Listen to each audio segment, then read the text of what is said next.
The whistles were the only instrument that we show the basketball community that we are raising funds and awareness for cancer. We then adopted pink lanyards, and there was another movement to say, wow, this is great. This year, we've got the pink striped shirts.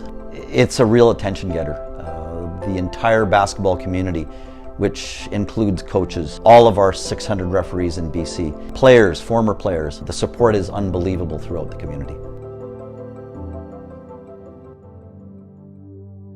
The origins of the Call a Foul on Cancer, the Pink Whistle campaign, was all about three people in my life almost at the same time that were discovered with cancer. The main one that got my attention was my sister, Amanjit, who had been diagnosed with ovarian cancer. That eventually metastasized into brain cancer.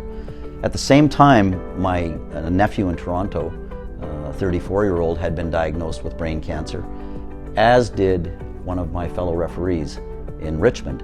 And these layers of hits just kept happening, and I said to myself, I've got to find something that we can do to help, because we can't sit around. I asked my supervisor if I could go purchase pink whistles and get money for them as donations so we could increase the awareness for cancer, all cancers, and also raise money for the BC Cancer Foundation. The amazing basketball refereeing community in the province of BC has taken this first whistle and turned it into 100, has turned it into 200, and currently we've got probably 2,000 pink whistles in circulation. I didn't know we were going to get to 2,000 whistles, but I knew I had to do something. Every cash donation that we take, we actually take a little bit of money to pay for the actual whistles, the actual shirts and lanyards. There's not a single penny that goes to any of the other people on the administration team.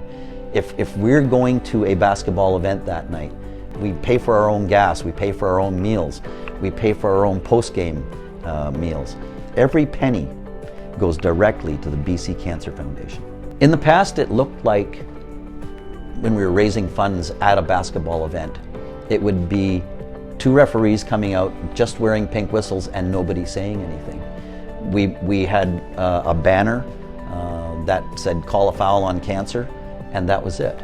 Now we have donation buckets that were donated to us. We now have active basketball referees who, before the start of a game, might give an announcer a sheet, or the announcer would say, "Do you want to say a few words?"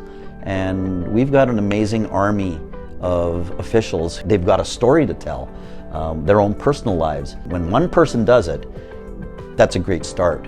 But when 10 people now do this in the Lower Mainland, and it just becomes contagious, because the stories are authentic, the stories are real, and we basketball referees are not just referees, we're human beings as well. The presentation last year at the provincial tournament allowed the BC Cancer Foundation to bring their giant check. I think 6 of us standing in front of that check. Very proudly, we're all wearing our pink whistles and showing the 5,000 people that were at the final game that night that this is what we represent. The check was signed Carney's Army, and that's was actually a list of people who inspire me. So in case I have a down day and I'm getting a little lazy about raising funds and writing some notes, I look at that list, I said, I've got to do it for them. And the rest of the Carney's Army is the 600 people that are wearing the pink whistles and the lanyards. We had raised about $45,000 to add to our total. That was our single highest year of money putting into the BC Cancer Foundation. To date, at that time, we had reached $160,000, and that's why we put that on the check as an accumulative total. And we are really looking forward to the day that number tumbles over the $200,000 mark. For the basketball referee,